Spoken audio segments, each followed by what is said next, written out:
PU2 champions, I hope all of you are doing absolutely great. Well, my dear children, today I am here for the one-shot lecture on the chapter Human Health and Diseases. So this chapter is super important because it gives you 11 marks in your examination, and also I definitely know it's coming for your FA2 exam, which is why I have taken this chapter first. And now the topics which are usually repeated goes like this. So after the past 3-year paper analysis, this is what I have got. Diseases, pathogen symptoms and their test have been repeated every single year. Some year it might have come in 1 marker portion or in 5 marker, or both in 1 marker as well as 5 marker. The other topics are Plasmodium and its mode of action, that is you're talking about malaria, its life cycle, everything. Okay, drug sources, mode of action and uses. Again, this is a topic where you get questions from. Cancer, carcinogens. Cancer is a super important disease. Go through it. Innate and acquired immunity. You might be asked the types of innate immunity, the difference between innate and acquired immunity, all of it. And also under that you have active and passive immunity. Please go through that. Please go through the examples of vaccination and immunization and all of it. And lymphoid tissue, allergy and the mast cells, which antibodies are released. What are the things which are being released in allergy, what happens in allergy, what are the drugs that you use to treat allergies, all of it. Schematic representation of HIV action, that is the HIV viruses action. Please know all the things given in the diagram in the NCERT, and the structure of an antibody molecule that can also come as a diagram. Apart from it, internally I have explained you in the one-shot lecture what are the questions that can be easily found in this particular chapter, which are usually being repeated as well. So I hope it helps. Wishing you all the best. So let's start with the chapter Human Health and Disease, one of my favorite chapters out there. After studying this chapter, I felt that I was qualified enough to be a doctor, even though that's very wrong to say so. But I still felt that when I was in grade 12th, and I'm pretty sure you are also feeling, someone who likes to likes biology a lot might also have got that feeling every time when they have studied this chapter. Anyways, let's get into this chapter straightforward. So this chapter is all about diseases, some creepy bad diseases out there, but we get to know a lot about how it is caused and what are the symptoms and things like that. So next time anyone among you, if at all you have any trouble around it, or probably you see anyone else showing these symptoms, you can probably say that this person might be having this, we should get them tested. So that's the sole purpose of this particular chapter. It's a fun chapter. I will try to make sure that it is fun for you, if it is not. Yes? So starting with the first question, what are infectious and non-infectious diseases? First of all, what is a disease? Disease is a condition where basically we feel we are not well, and along with that, apart from feeling that we are not well, we also show certain symptoms. Now, as I said, these diseases can be categorized into 2 things. One is infectious and the other one is non-infectious. Infectious means, for example, I have a disease and person Y does not have that particular disease. Now, since I coughed, or basically I shared my food and water, or there are certain things happening like that, and in that way, somehow from me, the next person who was there also got the disease. So these type of diseases are known as infectious disease. They can be transferred from one person to another person out there. Now, example, you might ask, for example, you have pneumonia. In pneumonia, when you do chi, what happens? Air droplets are being there. Now these air droplets, they might land on some vessels which we have kept there, and suppose that person also used the same hand for drinking, my dear children, same vessel for drinking. What happens? All the pathogens are in the hand now, and then this hand probably goes to the nose of that person or somewhere else, my dear children. What happens? Basically, am I not transferring this particular bacteria? Yes. Okay, and then the next person would also be having the disease. So this is known as infectious disease. Okay. HIV/AIDS is also infectious. It is not spread through food and water, rather it is spread through the body fluids. But anyway it is spread, right? So which is why it is put under infectious category. Now, non-infectious. Suppose there is X person, there is Y person. X person over here has cancer. Now, do you think the Y person will get cancer because the X person has cancer, because they share food or anything else? No. Cancer does not get transmitted like that. It comes under non-infectious disease category. Okay, so there are some diseases which are infectious and we should be careful while dealing with these sort of diseases out there. Now in the beginning of your chapter, they are telling about a lot of things, that is Greek people who were there, they used to think that basically there was a humor hypothesis which said that there are certain fluids in our body, if at all there is a misbalance in those fluids, basically a person can get diseased. Okay, it can get diseased. But then later on, a very important person came into the picture. His name was William Harvey. Okay, William Harvey was the person who discovered blood circulation, and he said that blood circulation, while blood is being circulated, there are so many good cells out there which gives us immunity, and that's how probably we are able to fight against diseases. And when these cells are not there enough in our body, that's when we actually get the diseases. Okay, this is what he said. So William Harvey was the person who went ahead with the discovery of blood circulation, and then later on a lot of people came in and had their own theories, and we came to a conclusion that in our body there are some cells who are responsible for providing us immunity. And always remember, when we say that a person is healthy, it's not just about physical health, it is also about mental wellness, it is also about social wellness. Okay, so physical, mental, social wellness all together comes under a proper healthy society. And in a proper healthy society, you will not have diseases that I just mentioned, where we are going to go ahead with certain more infectious diseases in detail along with their causative agents and the symptoms. So the first disease that we are having comes under bacterial diseases. That means the ones that we are going to discuss from now on are caused by bacteria. And the first example is of typhoid. So typhoid, my dear children, is caused by a bacteria whose name is Salmonella typhi. What is the name of the bacteria? Salmonella typhi. Now what is a causative agent of typhoid is being asked. Salmonella typhi is the answer. Now how is it transmitted from one person to the other person? It is transmitted through contaminated food and water. So I'll tell you a story of a person whose name was Mary. Okay, Mary Mallon was her name. She was a cook. So she had typhoid. Okay, my dear children, she had typhoid. And she was a person who basically didn't show the symptoms of typhoid. Now, there are some people who become asymptomatic. Okay, they become asymptomatic. They might have that bacteria, but that bacteria would not be troubling them, or probably would not be allowing their body to show some symptoms out there. So anyway, Mary Mallon was a person who had typhoid. Okay, she had the bacteria in her. Now, she was a renowned cook in some renowned place out there. Now, what happened was, whenever she used to go to washroom, she didn't used to wash her hands properly, and then she used to go ahead and make food for the people. And unknowingly, what exactly happened is that, basically, since she was not washing her hands properly, she was transmitting the bacteria to other people as well who were having the food made by her hands. Okay, so which is why I'm telling you that typhoid is a disease that can be spread through contaminated food as well as water. So suppose it's not just like it can be only transmitted through the food that we make. Suppose we know that in villages and all, people do not have provinces to go to washrooms. Rather than that, since they do not have any areas to go to washroom, my dear children, they probably go towards riverside.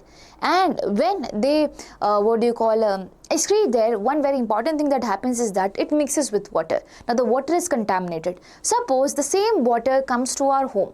I know it's very creepy story to tell, but yes, this happens. This water, suppose it comes to our home, my dear children, and we drink it without boiling. Don't you think this water is contaminated with a bacteria, and that bacteria has a chance for getting inside our body?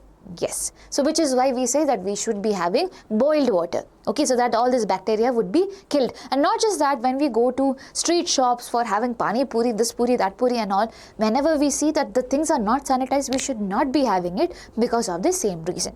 So it is transmitted through contaminated food and water. I hope you will never forget this lady whose name was Mary Mallon. And my dear children, since it is getting inside our body, it goes to our small intestine. This is the place where it is going to cause the most amount of problems. From the small intestine, yes, it can go to blood and the other organs as well. So the thing that we usually see in the form of symptom is that there will be high fever, that is 39 degree to 40 degree Celsius fever will be there. You will feel weakness, you will have stomach pain, you might also feel constipation, there will be headache and also loss of appetite. So high fever is there. Now in high fever obviously you will feel weak. Also in high fever sometimes we would be having headache. So you can associate these 3 points together.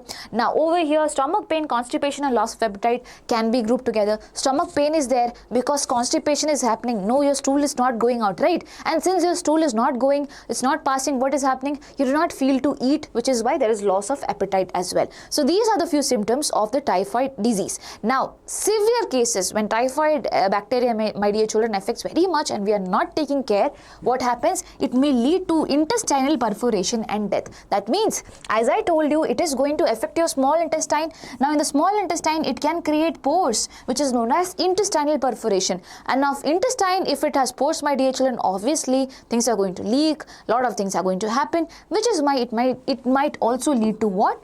Death of the patient. So ma'am, can we avoid this? Yes, we can. By not drinking contaminated food and by not drinking contaminated water and not having contaminated food, we can make sure that we can stop the spread of this particular disease. That means you have to boil the water and drink and make sure you eat cooked food only. Now, ma'am, can you diagnose it also? Yes, we can diagnose it. Do we have a test for that? Yes. The name of the test is Vidal test. So in your NCERT, we just have 2 tests. Okay, 2 diagnostic tests. One is for AIDS and other one is for typhoid. Only these two diseases are given the diagnostic test out there. So the name of the diagnostic test for typhoid is known as Vidal. Okay, it is known as Vidal test. Who is typhoid Mary? A cook who unknowingly spread typhoid for years. For years, my dear children. Okay, so this is all about typhoid. Please remember, it is caused by a bacteria whose name is Salmonella typhi. The high risk cases come when it leads to intestinal perforation as well as death. The area which is mostly affected is your small intestine in this particular case. Now we are going ahead with all the points, try to remember it. Okay, we are going ahead with the next type of bacterial disease, which is pneumonia. What exactly happens over here and what are the name of the bacteria? So there are 2 bacteria responsible for this. One is Streptococcus pneumoniae and the other one is Haemophilus influenzae. Streptococcus pneumoniae and Haemophilus influenzae. In one question I saw that you have to find which pair is wrong. So pneumonia is caused by Haemophilus pneumoniae was given. So Haemophilus is correct, pneumonia is also correct, but my dear children, both of the terms belong to 2 different bacteria. So it is Streptococcus pneumoniae and Haemophilus influenzae. HINSP. Okay, it is separate. Now both of them are responsible for causing pneumonia. In pneumonia, what is the area which is being affected? It is your lungs. The lower respiratory region is being affected. That means your lungs is going to get affected. In your lungs, my dear children, you have some very, very important branches out there. You call them bronchi and then you call them bronchioles. And at the end, you have certain structures which are known as alveoli. This alveoli which is there, it is richly supplied with blood vessels. It is richly supplied with blood vessels. So suppose when we breathe in, what exactly happens is that oxygen rich goes into them. Now the oxygen molecules which are there, they will be passing into the blood vessels. From the blood vessels, they are taken to our heart. From our heart, this oxygenated blood is being pumped. Now, what if in the alveoli, this particular bacteria is affecting it, and since this bacteria is there, you have a lots of fluid in this particular alveoli. Now, since a lot of fluid is there, do you think the transfer of oxygen can happen smoothly? No, my dear children. It would not happen, which is why you feel that you cannot breathe properly and things like that. There is breathing issues happening because of pneumonia. Okay, so infection site is what? It affects the alveoli in the lungs, filling them with fluid, causing what? Breathing issues. Symptoms. What will be the symptoms? Obviously, something is entering your body. The first thing that you will be having is fever. Apart from fever, my dear children, you will also have chills, you will also have cough, because the fluid is being accumulated. Your body will try to move out that fluid, which is why you have frequent cough. And my dear children, when you have cough, you have headache, and in severe cases your lips and nails also turn bluish grey in color. It will be turning bluish grey in color, lips as well as nails. Why? Because there is a deficiency of oxygen happening in your body. So people who go for mountain trekking and all at high altitude, they also have this problem of the lips and nails turn into different color. Why? Because they are facing oxygen deficiency up there as well. Okay, so please remember this. And transmission, inhalation of infected droplets or sharing utensils with an infected person. So suppose I have pneumonia and I did chi. Okay, now these droplets are everywhere. Now suppose some person inhaled these droplets or probably used the utensils which had this infected things out there, this pathogens out there on their surface. In that case also it can be transmitted. Okay, so pneumonia, always remember, it's a lower respiratory tract, especially your alveoli getting affected. You would be having breathing issues. The severe case, it may lead to lips and nails turning into grayish, bluish grey in color. Bluish grey in color. You'll also have fever, you'll also have chills, you will also have cough as well as headache. Okay, and two bacteria, Streptococcus pneumoniae and Haemophilus influenzae. Now, my dear children, so we study there are two bacterial diseases, one is typhoid and the other one is pneumonia. What about the others? It is given in your NCERT? Yes. And some people do not read this line. So this line is given in your NCERT. Other bacterial diseases are also there, such as dysentery, such as plague, such as diphtheria. Okay, so dysentery means with your stool the blood is also going. Okay, that is known as dysentery. Later towards in the channel you will study about amoebic dysentery. That is different. That is different, caused by different organism altogether. So this is plain dysentery where your stool will be also having blood. Apart from dysentery, you have plague. Now some child had asked me, ma'am, plague is spread by rat. No, plague is spread by rat, but who is the one that causes it? So rat is basically transmitting some pathogen out there, and that is a bacteria that is being transmitted. Okay, and apart from that, diphtheria. So in your NCERT altogether 5 bacterial diseases given. Make sure you go through all of them. I have taught about it right now: typhoid, pneumonia, dysentery, plague and diphtheria. Okay, cool, works. Now let's go ahead with the next type of diseases, which are protozoan diseases. So just like bacteria, we have another group of organisms which are known as protozoans. Okay, protozoans. And the most important example of this is malaria. It is what? Malaria, my dear children. Malaria is caused by mosquito, right? Mosquito bites it and that's how we get malaria. That's what we learned, ma'am. So it is not like that. Mosquito again is a carrier. Mosquito is a carrier. The one who actually causes it, the actual villain, is somewhere hidden. The name of that villain is Plasmodium. The name of that villain is Plasmodium, and you have 3 types of Plasmodium species: P. vivax, P. malariae and P. falciparum. Okay, P. vivax, P. malariae and P. falciparum. Now, the most fatal version of malaria is caused by P. falciparum. Always remember that. This causes the most fatal or malignant form of malaria, or dangerous form of malaria. Now, how it is spread? We all know it is spread through the bites of the infected mosquito. What is the name of this mosquito? It is Anopheles mosquito. It is Anopheles mosquito, and it has to be a female, because females are the only one which uses blood. Okay, which takes in blood, because this blood is super important for the process of reproduction and everything to happen, for taking care of the eggs as well. Okay, so female Anopheles mosquito is the one which will be taking in the blood and basically transmitting this disease from one person to the other person. Now, what exactly happens in this case, in the case of Plasmodium? That is what we're going to learn. And for that, I have something over here.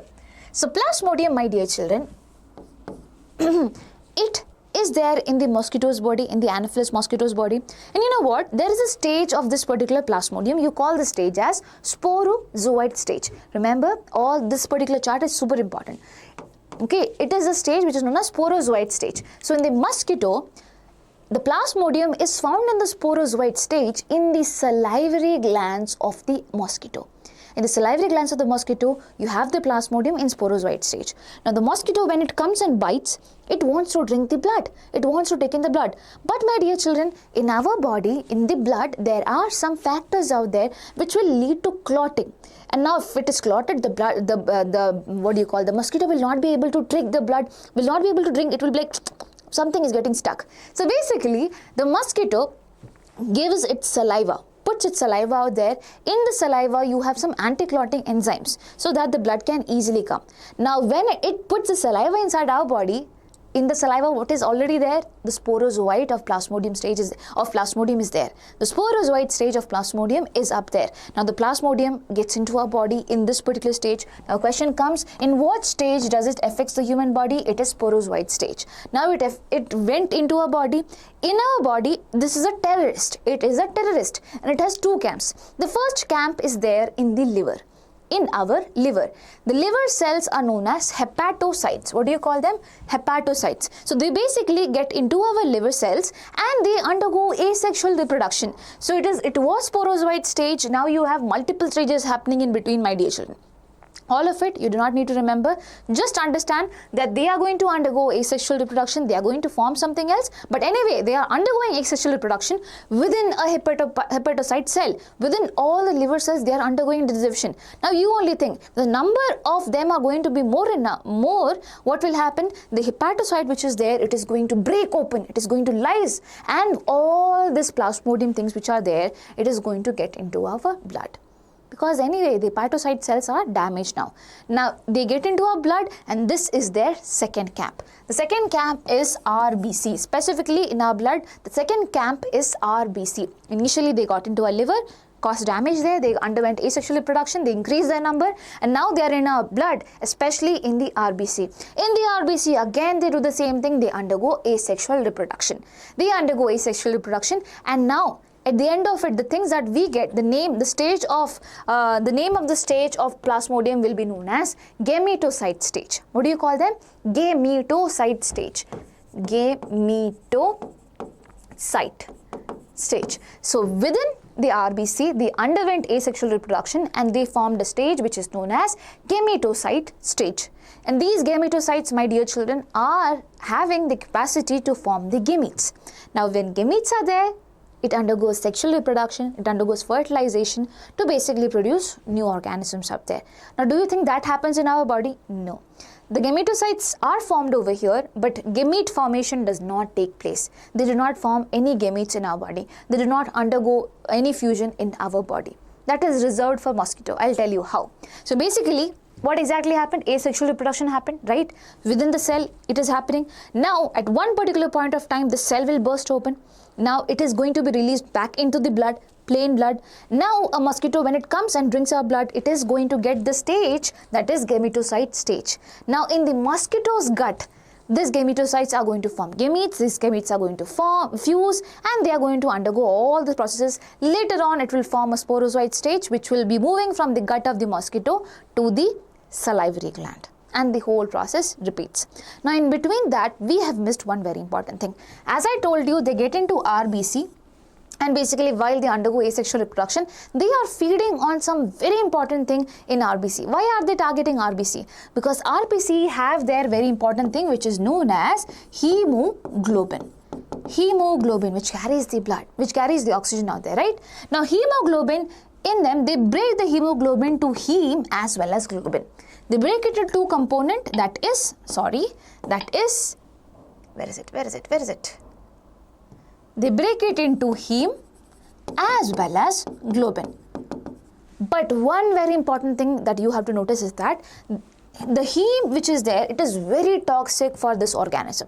It is very, very toxic for this particular organism, which is why they convert the heme to something else which is known as hemozoin, which is less toxic for them.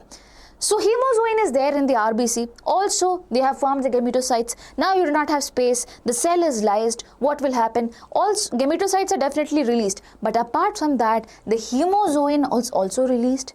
hemozoin is also released, and now this hemozoin, my dear children, it is toxic for us, which is why we are going to get fevers and chills. That is why in the case of malaria, in between a gap of few days, we get fevers and chills. That is because this hemozoin is being released out there. Okay, the questions that come, in what stage does it enter our body? Sporozoite stage. Okay, in which cell do they form gametocytes? They form the gametocytes in the RBC. Sexual reproduction happens in the mosquito or in the human body? It happens in the mosquito. Asexual reproduction definitely happens over here. Sexual reproduction takes place in the mosquito's gut. Always remember that. Okay, so these are the points. Now let's read the terms given over here. Life cycle: enters the human as sporozoites via the mosquito bite, multiplies in the liver, then attacks the RBC, causing the rupture. Hemozoin toxin is being released, causing chills and high fever within a gap of every 3 to 4 days. Mosquito bites infected person, parasites reproduce inside the mosquito, and the new infection cycle, it is going to begin. Now over here you need to understand one very important thing. I told you that Anopheles mosquito which is there, it is going to be a vector. That means it carries this particular organism from one organism to another, right? But apart from that, you also need to understand that Anopheles mosquito is also a host. Just like human beings, they are also a host. In their body also they are dividing, right? And in the Anopheles mosquito's body also this particular plasmodium is dividing, which is why we say this is also a host. So in the case of malaria, Anopheles mosquito acts as a vector as well as a host along with human beings. Human beings are also host. Okay, I hope malaria is sorted. P. falciparum causes the malignant form of malaria. Now, going ahead, over here you have the picture given in your NCERT. So when the mosquito bites another human, sporozoites are injected with the bite. We know that, ma'am. Parasites reach the liver through the blood. Okay, the parasite reproduce asexually in the liver cells, bursting the cells and releasing into the blood. Yes, I just told you that. Now, parasite reproduce asexually in red blood cells also, bursting the red blood cells and causing cycles of fever and other symptoms. Released parasites infects new red blood cells. So this thing is going to happen. Sexual stages, gametocytes develop in the red blood cells. Sexual stage, sexual reproduction, okay? Sexual stage, that is gametocytes is being formed here. Now, female mosquito takes up gametocytes with the blood meal. When they suck our blood, they take it. Fertilization and development takes place in the mosquito's gut. In their gut it happens. And now slowly what will happen? The mature infective stages, sporozoite stage, escape from the gut and migrate to mosquito's salivary gland, and again that mosquito will come bind another organism up there. Okay, we have covered everything. I hope it is sorted. Now the next protozoan disease that we have is what? Amoebiasis. I told you there is dysentery, another dysentery, and that dysentery is known as amoebic dysentery. Amoebic dysentery. What exactly happens over here? It is caused by an amoeba. Its name is ant amoeba histolytica. What is its name? Its name is ant amoeba histolytica. Now, my dear children, it is somewhere little bit similar to typhoid, because it is also spread through what? Contaminated food as well as water. Okay, it is contaminated. It is transferred through contaminated food as well as water, and over here also our intestine is getting affected. But in the case of typhoid, it was small intestine which was getting affected. Here it is our large intestine that is going to get affected. Always remember it. I think that has not been mentioned over here, but you need to know it is our large intestine which is being affected. And you know what is the function of large intestine?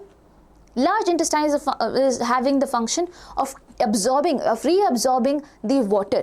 Now, if reabsorption is not taking properly, obviously diarrhea is going to happen, and that's the exact thing that is going to happen over here. Here, my dear children, in the stool, you will be having diarrheatic stool, there will be watery stool, and there will be blood in the stool. There will be blood also in the stool. So here, constipation is going to be there, and abdominal pain, cramps, blood and mucus in the stool. So whenever stool is there, it will be diarrheatic only. Even the constipation, so you might be thinking, ma'am, constipation is also there. Now you're saying diarrhea is also there. So whenever it happens, okay, whenever excretion happens at this particular point of time, it is going to be watery only, and there will be blood and mucus in the stool. Otherwise, mostly they are going to be constipated itself, and there will be abdominal pains and also cramps because of this constipation which is happening. Okay, now housefly acts as carriers, spreading the infection from feces to food. from feces to food. So house flies over here, they are going to act like carrier as in from one place to another, and not in their body. Okay, remember this particular organism is not getting inside their body, which is why I'll just call it as a carrier, not a vector. It is just a carrier which spreads the disease. Okay, on its surface, since it is going on sitting on some contaminated food, it has it on its surface, and now when it goes and sits on some fresh food, that food is also getting affected, which is why housefly act as carriers, spreading the infection from feces to food. So when the stool is being put on the feces, this houseflies are sitting, and then if they come and sit on the food and then we have the food, also we can get this disease. Okay, it is known as amoebic dysentery because of the same reason as I told you, there will be watery stool as well. There will be blood and mucus in the stool, which is why amoebic dysentery caused by Entamoeba histolytica. Most often they would be having constipation just like typhoid. Constipation, abdominal pain, cramps just like typhoid. Here large intestine is going to be affected, not the small intestine. So 2 protozoan diseases are also being done, and now we are going to the next category of diseases, which are known as helminthic diseases. So they will make you see the hell is what it means? No. So helminthic worms are a type of worms which you also call, which comes under Aschelminth category. You might have heard or studied about phylum Aschelminthus previously in 11th grade. If at all you do not remember, it's totally fine. Okay, so anyways, the different type of worms that come under them are known as helminthic worms. And one such disease is being caused by helminthic worm, Ascariasis. So Ascariasis is caused by this guy that you see over here. It is known as Ascaris lumbricoides. Ascaris lumbricoides. The pet name for this is roundworm. Okay, they are also known as roundworm. So what do? They again affect our intestine. So if at all you have a question that says that there is intestinal blockage. So nowhere, since we studied about typhoid and we studied about this amoebiasis also, there we never studied that there is intestinal blockage happening. But here, these roundworms, my dear children, accumulate and causes blockage there. There is intestinal blockage happening. Always remember, it happens in this particular case. Apart from that, there will be internal bleeding, there will be muscle pain, there will be fever as well as anemia. Now, you have to analyze all this thing. Intestinal blockage is there. Okay, internal bleeding is also going to happen. Because of this internal bleeding, my dear children, blood is less, which is why we are going to be anemic. And apart from that, obviously in everything, the one thing that is common is what? Fever. Fever is also going to come over here, and there is going to be muscular pain as well. Transmission, how is it being transmitted? So it is also transmitted through basically the water and things like that, through contaminated food as well as water, but not exactly as we think. So over here in the case of Ascariasis, the person, suppose I have this particular disease, okay, so in my body these worms are going to form their eggs. Now these eggs are going to pass down from my body to the nature in the form of the stool. Right? Now in the stool I have these eggs. I have these eggs. Now suppose the stool contaminates the water or the soil or the things which are there, my dear children. Suppose tomorrow I make a fruit from the plant and things from the soil. Okay, what will happen? The contaminated things are going to be staying there on the fruits and the vegetables out there. Now suppose I do not wash it properly. Okay, without washing the fruits and veggies, I basically cook some food out there. Obviously it can cause trouble if it is not cooked properly. So eggs are excreted in the feces, contaminating the soil, water as well as plants. Infection spreads through contaminated water, vegetables as well as fruits. So if at all we are drinking that water which is contaminated with those eggs, we can have that particular disease. Okay, because it just needs a way to get into our body, and the best way is through this. So food and water is something that we cannot live without, right? And that's the exact thing that every organism uses for getting inside our body. So yes, that is the case. Transmission is like that, somewhat similar to typhoid as well as amoebiasis, but a little more different because here eggs are being excreted and that's how it is being transmitted. Okay? So that is one helminthic disease. You also have one more helminthic disease, and that is filariasis, or you call this as elephantiasis. Why elephantiasis? Because over here, my dear children, the people who get this disease, they have elephant-like leg. And there is a very important reason behind this. Because this particular disease is caused by another helminth which is known as filarial worm. It is also known as filarial worm, but this is the pet name. What is the actual name? It is Wuchereria bancrofti. It is Wuchereria bancrofti. You have one more type which is known as Wuchereria malai. So Wuchereria bancrofti and Wuchereria malai are filarial worms which causes this disease. Now ma'am, why is this happening? It feels so sad for me to see all this thing. So basically, always remember, in our body there are two type of vessels going around. One is your blood vessels, normal blood vessels such as arteries, veins and capillaries. So arteries sends the blood to the capillaries, from the capillaries it goes to the vein and then it goes to the heart. Now sometimes when this transmission happens, our capillaries are very, very thin, which is why what will happen, since the pressure of the blood is too high, some liquid might be lost. Okay, it might be leaked, and this leaked fluid goes into what? Into the spaces between the cells. So this leak fluid is accumulated in the spaces between the cell. You call this fluid as lymph. And there is one more system in our body which is known as lymphatic system or lymphatic blood vessels, which basically do what? They take in all this fluid which has been leaked and give it back to the vein. So their role is to basically what? Take this fluid, drain this particular fluid from between the cells and give it back to the veins. Now what is the use? So in that case, the pressure is being maintained, the water is not being lost, the important components which are there in the blood, that is not being lost, and everything is being sorted as well. Okay, now suppose the filarial worm are going to affect the lymphatic system. Now what will happen? The fluid is just going to be there, and this fluid, when it accumulates, don't you think it will lead to inflammation, swelling and things like that? Yes, it happens. And majorly, there are lymph nodes, okay, there are lymphatic vessels all around our body, but majorly it affects the lower part of the body, the lower limb and the genital regions as well, So filarial worm, my dear children, are responsible for causing these problems. Okay, they affect the lymphatic vessels. Always remember, we studied about ascariasis. It was in there. It was affecting the intestine. Intestinal blockage was there. Here, lymphatic vessels are being affected. Symptoms: chronic inflammation will be there, swollen lower limbs, and genital deformities would be there. Okay, mode of transmission. Now this is super important. This is what we usually miss. So we know that this is caused by helminth. But again, here also you need a vector. And the vector is a Culex mosquito.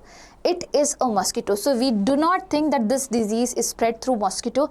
But yes, it is. There is a type of mosquito, you call it Culex mosquito. We get the bite of it. This mosquito has some stages of the filarial worm which is getting transmitted to our body then. Okay, always remember the causative organism is this. The vector over here is a Culex mosquito. So filariasis is also a vector-borne disease. If this vector is being dead over here, my dear children, we are killing all the vectors like Culex mosquito, this disease would not be spread. Okay, so it comes under infectious category for the same reason. I hope it's clear. So we studied malaria and filariasis. Both of them are vector-borne diseases out there. Now we go to the next category of diseases, which is fungal diseases. And fungal diseases, you have ringworm. The name does not suggest that it is a fungal disease, right? Ringworm means it's caused by a worm, ma'am? No. So basically, it forms a ring-like structure, which is why you call it ringworm disease. It is actually caused by 3 different species of fungi. Okay, one is microsporum, small pores. Microsporum means small pores. You can remember like that. So microsporum, apart from that, trichophyton and epidermophyton. So 2 things are fighting with each other. One is trichophyton, another one is epidermophyton. Epidermo means outer skin, right? So trichophyton, epidermophyton and microsporum are the ones which causes this disease, that is ringworm disease. Now you might get questions like which among them causes the disease, that is ringworm disease. So Ascaris lumbricoides, this and that, and then you get an option like this: macrosporum, trichophyton, epidermophyton. Please understand, it is not macro, it is micro.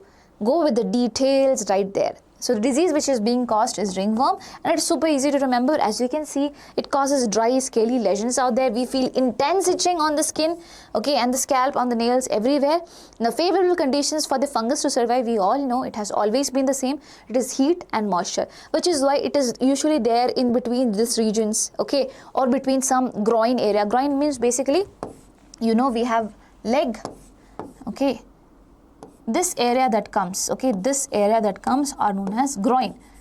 So here also there are folds, right? So there is heat and moisture where these guys can easily survive. Now mode of transmission, please do not use anyone's comb or basically towels, clothes, anything, because some people might be affected with it. You might also get the same fungal disease. And for a fungus to spread, it is super easy. Okay, so there is only one fungal disease, and that is ringworm. Cool? Children, please don't worry. I will be giving you a page of all the important diseases out there, so that you do not mess around. Be rest assured that in this video all your doubts are going to be super clear. Okay, now the viral diseases, you might have thought that I missed it, but I have not. It is common cold. So common cold, which we generally have, is caused by a group of viruses. You call these viruses as rhinovirus. And you know what, we usually are not able to treat any virus infected disease because these viruses, they mutate the genetic material so fast. So usually we always target the genetic material of the organism so that it cannot survive in our body. But here these guys mutate so fast such that we do not have any drug which will be totally applicable for them. Okay, which is why we do not have any drug for common cold. We say the doctor, when you go to doctor says that it will go after 7 days. Why? Because we are depending on our human body's immune system. It will fight and it will show the thing. Okay, so that is the thing. So common cold is a disease. The symptoms are nasal congestion, sore throat, cough, headache, as well as tiredness. So there will be nasal congestion. Okay, nose will be blocked. Apart from that, sore throat will be there, cough will be there, headache will be there, tiredness will be there. Now a question comes, in common cold, the lower respiratory tract is being affected. Wrong. It is not the lower but the upper, which is why we have nasal congestion, we have sore throat, cough, everything. It is related to the upper respiratory region, always remember. Upper respiratory tract, never the lower respiratory tract. Okay, lower respiratory tract, then it has to be pneumonia. That is the difference between pneumonia and the common cold. Infection area, your nose and your respiratory passage, not the lungs. Mode of transmission, same thing. Inhalation of droplets, contact with contaminated objects out there. Now, please understand, in your NCERT, there are few more examples given for the viral disease apart from common cold. And those are dengue and chikungunya. Dengue and chikungunya are also viral diseases which are spread, okay, which are spread with the vector that is Aedes mosquito. So both of them are spread by Aedes mosquito, different species of Aedes mosquito, but both of them are viral diseases only. So this is also a vector-borne disease. Vector-borne disease. So first one we saw was a protozoan disease which needed a vector, Anopheles mosquito, that is malaria.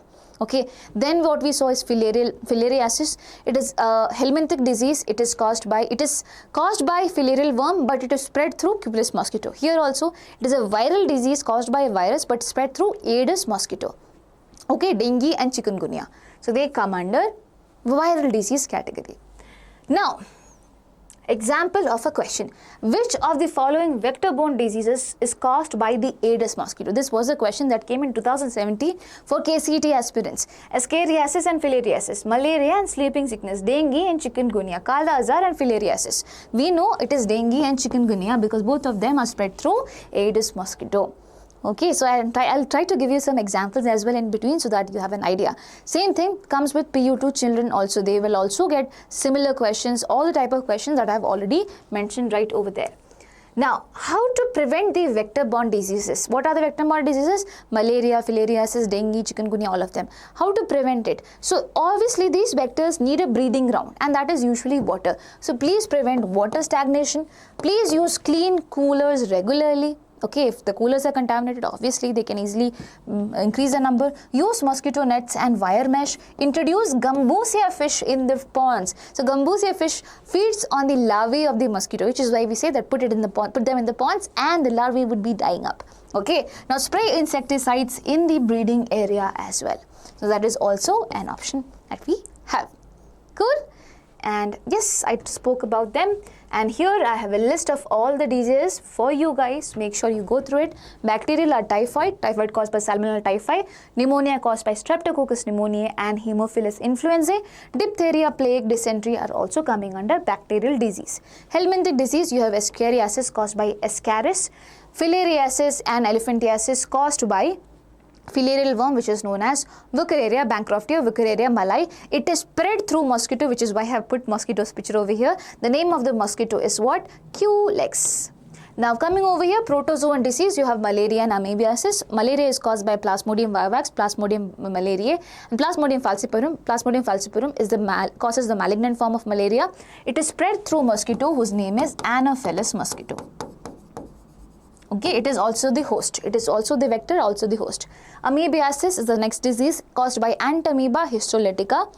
And that's all. Yeah, viral disease, you have common cold, dengue and chikungunya. Common cold caused by rhinoviruses. Dengue and chikungunya, both of them are vector-borne diseases. What is the name of the vector? It is Aedes mosquito. Now in your NCERT, one more line is given. With immunization, okay, with vaccination and things like that, we have completely eradicated smallpox disease. So if at all a question comes, what is that disease which is being eradicated completely with the help of immunization? It is smallpox, my dear children. Now infectious diseases such as polio, diphtheria, pneumonia and tetanus have been controlled to some extent by vaccination. So it has been controlled to some extent by what? The process of vaccination. Now always remember, tetanus which is there, it is caused by a bacteria. It is caused by a bacteria. Polio which is there, it is caused by virus. Remember that also. Okay, tetanus under bacteria and polio under virus. If at all, in some bad case a question comes, you should note that also. Okay? Done? I hope the diseases part is crystal clear. If at all you want, you can pause the video and make sure you go through everything which is important and then watch the rest of the video, or else we can go ahead and complete this chapter. Okay, so types of immunity is the next topic. So we have two types of immunity. One is innate and the other one is acquired. Innate means something that we have from birth. We have it with us from birth. We are lucky enough. For example, talk about skin. Talk about tears. Okay, talk about tears. Why is tears coming under innate immunity? What type of immunity does tears give you, ma'am? So basically, tears has enzyme which is lysozyme, and this lysozyme can break open the bacteria cell wall also. So that is why we say tears are super important. That does not mean you need to cry. You should be just happy. Okay. So anyways, so innate immunity is something that is with us from our birth. Okay, for example, skin, for example, all this saliva, tears, all of it, you will be learning more about it when I teach you right now. Always remember one very important feature, as I said, present from birth, but it is going to be non-specific in nature. They are going to show non-specific defense. That means they are going to show the same type of defense for all the organisms. The skin, does it say that virus you can get in, bacteria you should not? Does it do like that? No. It is non-specific to all the organisms out there. Okay, so you have 4 types of barriers coming under innate immunity. Please remember their name, super important. One is physical barriers. For example, your skin. It prevents the microbial entry. Whatever microbe it is, it will be preventing its entry because this type of immunity is non-specific. Now mucus, which is there in the respiratory tract, what is the sole function of it? To trap the organisms which are moving around our body, which causes trouble.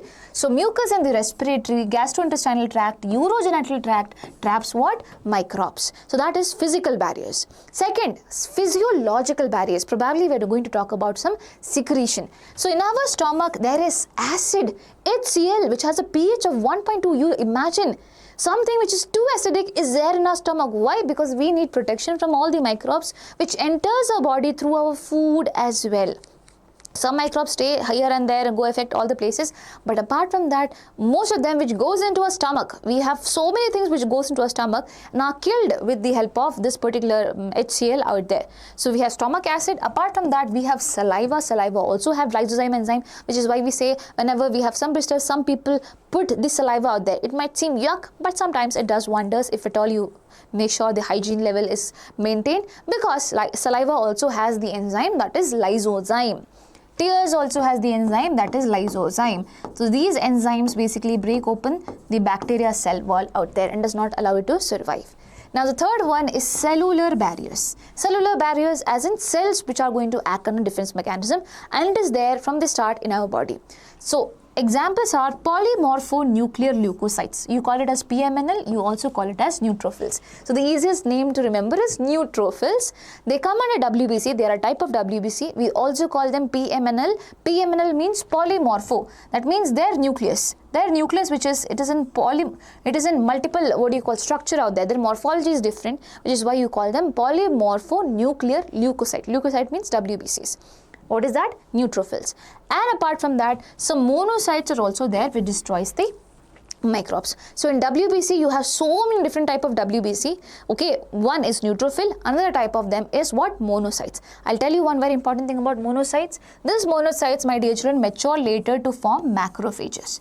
And macrophages and neutrophils, both of them have one common function, and that is to do phagocytosis. Phagocytosis means, suppose there is an organism over here, deadly organism. It takes in the organism inside its body and basically kill it. Phagocytosis. Within the body, you're breaking them down.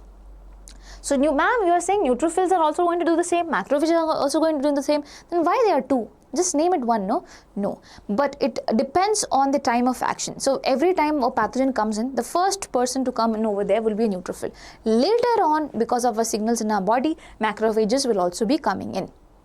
Okay, now apart from that, you have natural killer cells in the blood attacking the infected cells. So natural killer cells are another type of what? WBCs. So three type of WBCs comes under innate immunity. One is polymorphonucleoleucocyte, that is PMNL or neutrophils. The other one is natural killer cells. The third one is macrophages. Macrophages originate from the monocytes out there. Okay, please remember three of them names. So ma'am, you're saying other WBCs are not formed from the birth? They are. But they start doing their action once we get an infection or things like that. Once a pathogen comes into our body, that's when they start showing their action. But these guys are there with us, starting to work from the first day onwards itself. Now, the fourth type of barrier is known as cytokine barriers. Cytokine barriers, basically, cytokine barriers depends upon the secretion of some cells. So they give us protection, or they form a barrier. How? I'll tell you. Suppose this particular cell is infected by a virus. Okay, this cell is infected by a virus. Now inside the cells, you would be having some things which are known as interferons. These interferons, my dear children, are being released by the cell which is affected by the virus. Why do you think it happens? Because it wants to protect the other cells from the viral infection. It is saying that, hey, all the immunological cell, please come here. There is an infection which is being caused. You have to protect the other cells. Or probably it will make this cell undergo something which is known as apoptosis, cell suicide. In the case of cells also. So why suicide over here? Because suppose the cell is there, this virus will get inside and will replicate again. So we do not want that place to be there, which is why apoptosis can also happen. So these interferons are super important. They are also acting like a barrier. Why barrier? Because they are protecting other cells from getting infected with a virus. So cytokine barriers are the fourth category. Virus infected cells releases interferons. That's a super important term. Please remember it. Virus infected cells are going to release it for protecting the other cells from any more infection. All the barriers comes under innate immunity. You have two features of innate immunity present from birth, and they show non-specific type of defense mechanism as well. Cool. Now going ahead with the next thing, we have acquired immunity. Acquired immunity is something that we acquired through our lifetime, and it is pathogen specific and has memory. Pathogen specific means if this particular pathogen comes in, I will be doing this. Okay, I will be doing this. That is the meaning of pathogen specific immunity. Apart from that, they also have a memory that this particular pathogen or organism came inside my body first, initially caused this trouble, and I know the exact way that I should be killing it. That is known as memory. Okay, so acquired immunity comes with us throughout our lifetime, not from our birth, and is pathogen specific. So always remember, my dear children, whenever you have an infection, the primary response that you have will be less. We'll get the disease. Okay, we'll have the disease, we'll show less response to it. The first exposure to everything that happens is of low intensity. Our body will not be able to react to it very quick. Why do you think that happens? Because our body is encountering certain cells for the first time, certain antigens for the first time. It does not know how to react. But the next time the same thing comes into our body does not spare it, does not allow it to basically do any trouble, cause any trouble inside body, right? This is known as secondary response. So always remember, the primary response is going to be slow because it's for the first time our body is encountering something. But the secondary response, or you call this as anamnestic response, is going to be stronger and faster. Why? Because of memory. Why memory, ma'am? So basically, I'll tell you two very important things. In our body, there are another type of WBCs which are known as lymphocytes. And we basically have two lymphocytes. One is B and the other one is T. You know what B lymphocytes do? Suppose there is an antigen coming up. There is something that causes trouble that is coming up. B lymphocytes which are there, they are going to produce some antibodies. They are going to produce some antibodies. These antibodies go merge with these antigens out there and basically signals the other cells to come and kill this particular antigen. Okay, that is why it is very important for us to know that there are antibodies. So apart from antibody production, okay, they are also responsible for formation of some memory cells. And these memory cells basically have the understanding that this is the pathogen that came first and we produce these antibodies. But initially the response is going to be slow, but the next time the same pathogen comes into our body, our memory cells will remember, oh my god, it has come and I had produced these antibodies and it worked really well. Get it? So that is the meaning of memory over here. Similarly, the T lymphocytes which are going to be produced, they are of different types. One is T helper lymphocytes, which you call as TH cells, T helper lymphocytes, and the other one is T cytotoxic lymphocytes. So what do they do is that, for example, T cytotoxic, they directly go and kill this particular pathogen. But while they do, they're killing it with the help of some secretions, things like that. Apart from that, they are also releasing, again, they're making memory cells out there. So they also have the memory that this particular thing has taken place in our body. So both of them are common in some ways. Now, as I said, two lymphocytes are involved in the acquired immunity. So ma'am, you're saying that they are not present from our birth. They are present, but they start working when this particular antigen comes into our body. When an infection is there, that's when they start to show their action, which is why it is known as acquired immunity. Now, my dear children, always understand the antibodies which is being released by B lymphocyte, it goes into our blood. It is mixing with our blood out there, which is why we say that B lymphocytes offer a immunity which you call as humoral immunity. Okay, we say that it offers humoral immunity. Humor means the body fluids. For example, blood is a body fluid. So since the antibodies are mixed with our blood, when we say that the blood is going to be protected in some ways, it is known as humoral immunity. So B lymphocytes produce antibodies, IgA, I am going to talk about that, and it makes us, it gives us what? Humoral immunity, because these antibodies are found in the blood. Now what about T lymphocytes? T lymphocytes do not show humoral immunity, rather they provide us with cell-mediated immunity. Here, as I said, they directly go and affect, or they tell the other cells to do this thing, to kill the particular organism out there. So basically, which is why since so many cells are being involved, we say that it is cell-mediated immunity that they do. And they also help B cells. So B cells, while they release antibodies, I told you, they are basically signaling the other cells to also come and help them. So T cells also go to help them kill this organism out there. So T lymphocytes mediate cell-mediated immunity, whereas B lymphocytes show humoral immunity.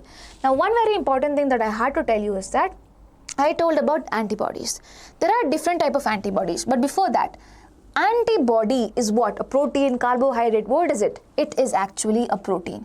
And the name of the protein is, where am I? Okay. What is the name of the protein? The name of the protein is immunoglobulin. Immunoglobulin. So in this particular case, it is put down in short form, and that is Ig. And you have different type of antibodies, which is IgG, IgA, IgM, IgE, and IgD. Now, how do you remember it? Just remember GAMED. Okay. And I'll tell you one more very important thing. There are the antibodies released to certain antigens, right? They have some specific functions as well, all of these antibodies, and unique features also. So if at all you're asked this question, that there is an antibody which is passed from the mother to the baby via the placenta. What is that antibody? Do you know the name of the antibody? The antibody's name is IgG.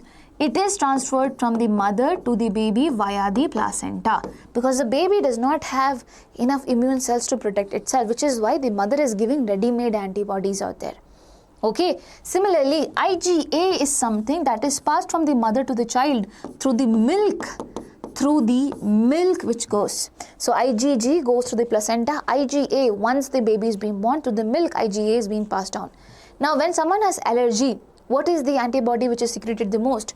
IgE. So you can remember allergy, IgE.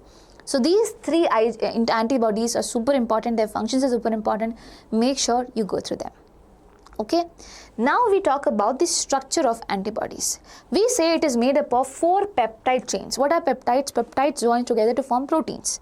Okay, what are peptides made up of? They are made up of amino acids. So amino acids comes together to form peptides, peptides join together to form proteins. So it is made up of 4 peptide chains. Okay, there are 4 chains, 1, 2, 3, 4. Now 2 of them are going to be heavy and 2 of them are going to be light. So over here, as you can clearly see, there are 2 heavy chains and there will be 2 light chains, which is why you denote it as H2L2. So these are H2 and these are L2. Now my dear children, if at all you are seeing, there are bonds between the heavy chains. There are so many bonds between the heavy chains and also interlinking bonds over here. These are sulfide bonds. Okay, these are sulfide bonds and they are found in more amount between the heavy chains. There is only one sulfide bond which is there between a light and a heavy chain. Between a light and heavy chain there is only one, but they have more between 2 heavy chains. Now the red region which is mentioned in both heavy and light chains, these are constant region. That means it is going to be same for all the antibodies. But here you see colored regions. They are variable regions. It is going to be different for all the different antibodies. Now this is the site where the antigen is going to come and bind. The pathogen which is there, the site for it to bind is this site. So this is the antigen binding site over here as well as over here. Okay, I hope that is crystal clear. So it is made up of 4 peptide chains, 2 heavy chains and 2 light chains are there, which is denoted as H2L2. Now this particular diagram may be asked for you to draw, so make sure in PU2, so make sure you go through this diagram very well. They might also ask, what is that something that attaches over here? It is nothing but the antigen. Now if at all you get a question, ma'am, when someone undergoes organ transplantation, suppose I take liver from someone else and put it in my body, there are high chances that my body will basically reject this particular organ which is being put. Why? Because this is totally foreign. And so in that particular case, which is that cell which majorly attacks the new cell out there, which is attacking the new liver out there? It is the T lymphocytes. Always remember, cell-mediated immunity is responsible for graft rejection. So CMI or T lymphocytes recognizes and rejects the foreign grafts, okay, and you should know that people who undergo organ transplantation because of the same reason are given immunosuppressant, so that their immune system is suppressed a bit so that they do not attack the foreign thing out there, because if the foreign thing has been attacked, they just spend a lot of money to get that implanted in their body, and now that is being attacked, it's a big problem, right? So that is the thing. So if at all you're asked, who is responsible for graft rejection? It is T lymphocytes. And what immunity does T lymphocytes give? Cell-mediated immunity. Okay, so acquired, it is pathogen specific, has memory cells. There are 2 types of response: primary response, which is slower response; secondary response, which is a stronger and high intensity response. Both of them give memory. Lymphocytes are 2 of them, B and T. B lymphocytes produce antibodies. T lymphocytes are of 2 types: T helper, T cytotoxic. And both of them basically are responsible for capturing all the different infected cells out there. Okay, B lymphocytes provide humoral immunity, T lymphocytes give cell-mediated immunity. I hope it is crystal clear. Cool.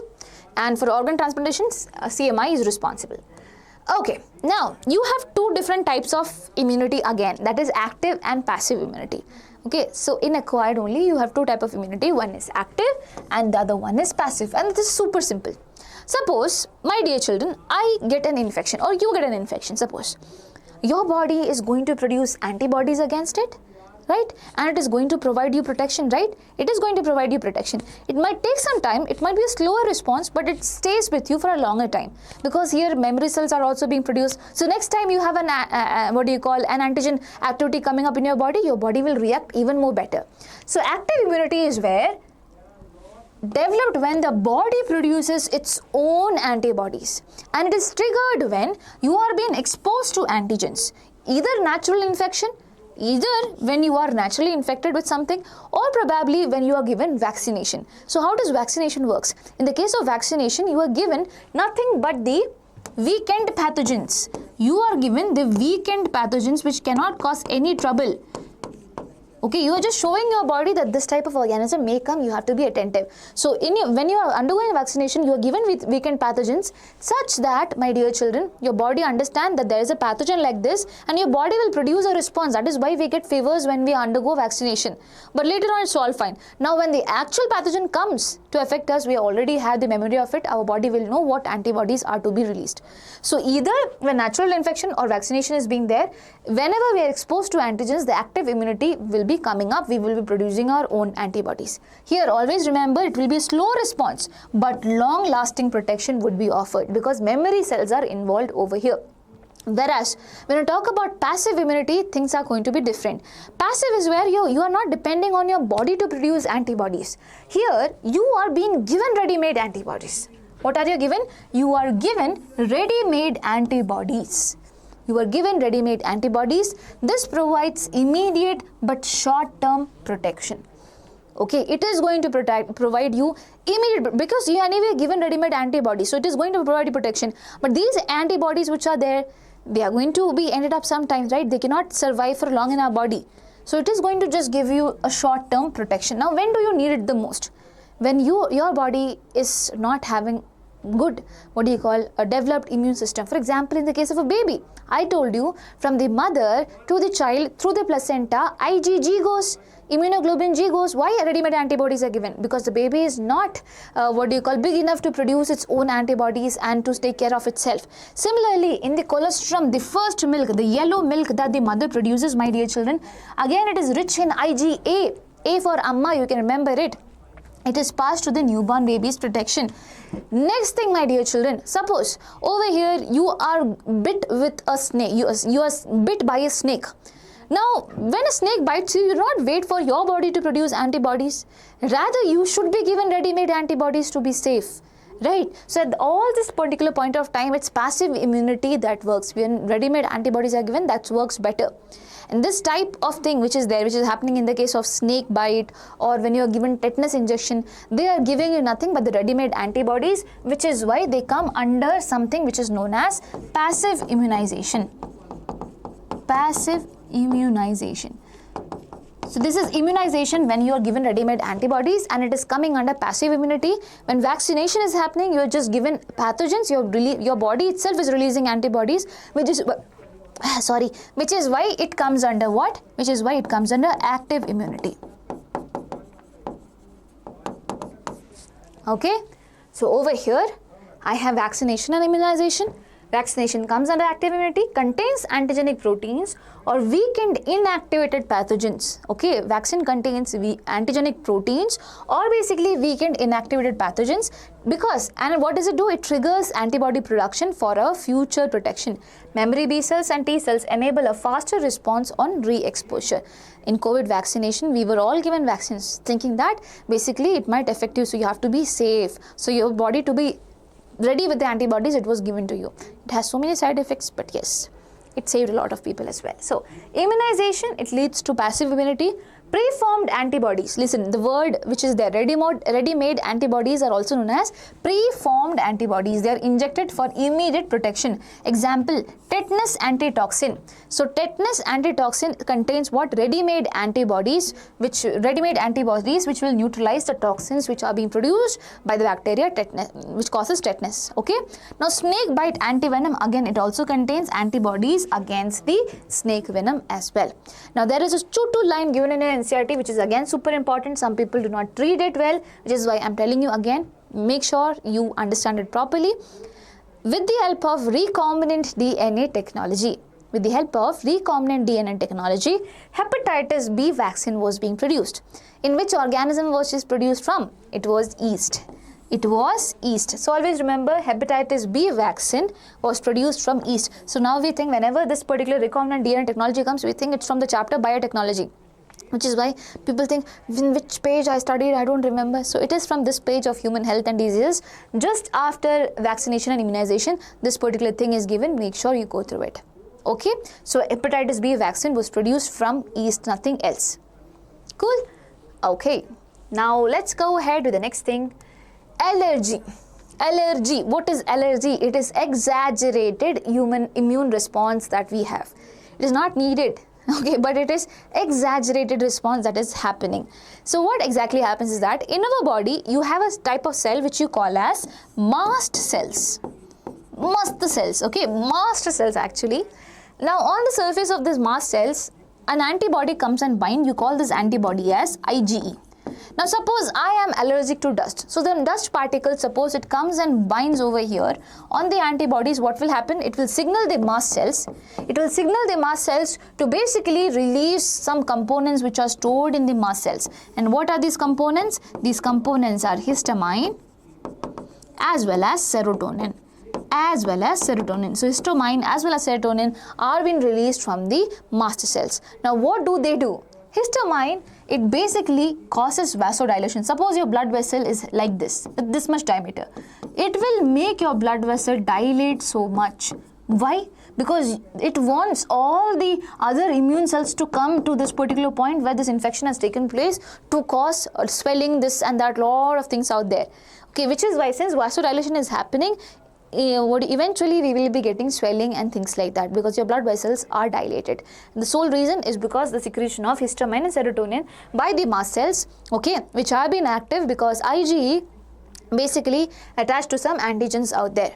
So definition is what? Exaggerated immune response to environmental antigens which you call as allergens. The common allergens are dust mites, pollen, animal dander, etc. Symptoms: you have sneezing, you have watery eyes, you have runny nose, you have also have breathing difficulty at times. So sneezing, watery eyes, runny nose and breathing difficulty. Cause: release of histamine and serotonin from mast cells. Antibodies involved: IgE. Diagnostics: how do you diagnose whether you have allergy? You give small doses of things and see, okay, is there some allergic response or not.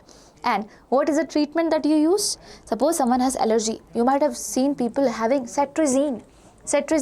When someone starts coughing like this for no reason, all of a sudden, so we assume that basically they are having some allergic response to it, which is why they are given cetirizine. What does cetirizine contain? It is antihistamine. It contains antihistamine. Histamine is responsible for doing all this, so why not treat it with antihistamine? So antihistamine, adrenaline, steroids reduce the symptoms. Now this question came, and for a second even I had to think when this question came. So they asked what are the treatments offered. So what antihistamines we all know because histamine term is there, so anti would be there. Adrenaline and steroids term we probably might forget, but please remember it's also there. Adrenaline and steroids are also given to reduce the symptoms. Okay, so these three things. Fine. So allergy is also done, and now we are going ahead with autoimmune diseases. After this again you can take a short break if at all you want. Now autoimmune disease means auto, self. Immune means immunity. Basically our body is not able to understand, or basically our immune cells are not able to understand which cell is ours and which cell is not, which is why it goes on killing both of the cells. It is going to kill our own cells as well, mistakenly, my dear children. And it can be because of genetic factors or some unknown factors out there. The example for this is rheumatoid arthritis. It is rheumatoid arthritis. So you might be given options and you might be asked which of them is an autoimmune disorder. You should know it is what? Rheumatoid arthritis. In rheumatoid arthritis, basically, between our joints we have a membrane which is known as synovial membrane, okay, or you call it synovium. Now these membranes of the cells of this membrane are being affected, which is why they are going to release enough extra amount of fluid. So usually we have a fluid which is known as synovial fluid, which reduces the friction between our bones. But over here they are producing very much amount, which leads to what? Inflammation and things like that. Okay, it causes pain, lot of things. So rheumatoid arthritis causes joint inflammation and pain and lot of things. It is coming under an autoimmune disorder or disease. Cool? Now, we are getting into the next phase of lymphoid organs. I'll suggest you, even though I said that you can take a break, probably after this you can take a break because after that we have HIV and things getting started.